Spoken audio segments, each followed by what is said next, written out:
Le Coca Zéro est encore pire que le Coca normal. Je vais vous expliquer pourquoi. Le souci avec le Coca Zéro, c'est qu'on vous dit 0 calories. Mais on s'en fout de ce 0 calories. Il faut comprendre, c'est que ce que contient le Coca Zéro va vous perturber les fonctions intestinales, cérébrales et vous amener aussi à avoir plus envie de produits sucrés plus tard.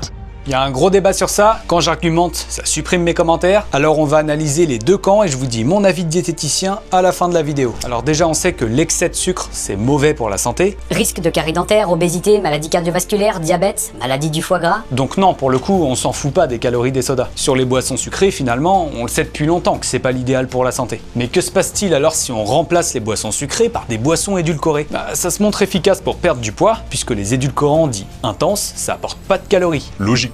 Par exemple, sur cette grosse étude d'observation sur des centaines de milliers d'individus, remplacer les boissons sucrées par leur version édulcorée, ça semble être une stratégie bénéfique pour la santé. Et c'est aussi le cas sur des études bien contrôlées sur le court terme. Donc remplacer les boissons sucrées par leur version édulcorée, c'est quelque chose qui a su montrer de l'efficacité dans les études. Et ce choix s'est aussi montré utile pour améliorer la glycémie. Et le diabète, on sait que c'est un risque de pas mal de problèmes de santé si c'est mal contrôlé. Effectivement, ces édulcorants, ils permettent d'éviter d'avoir du glucose ou du fructose qui circule dans notre sang. Et il y a aussi moins de risque de carie au passage. Une fois de plus, on s'en fout pas de ces calories. Allez, place aux inconvénients de ces édulcorants. Avec le faux goût sucré, c'est possible que ça compense pas l'envie de vrai sucre. Et que des personnes mangent autant de sucre à côté finalement. Bon, ces édulcorants, ils ont un impact sur le microbiote intestinal, comme beaucoup d'aliments, mais c'est difficile à mesurer en termes de bénéfices ou d'inconvénients. Sur ce point, on manque encore de recul. Si on se focalise sur le pancréas, donc la production d'insuline, le pancréas, il produit pas d'insuline avec l'aspartame. En tout cas, c'est ce que montre cette étude humaine à travers un IRM. Mais bon, c'est aussi le cas dans d'autres études comme cette méta-analyse qui reprend plusieurs études humaines.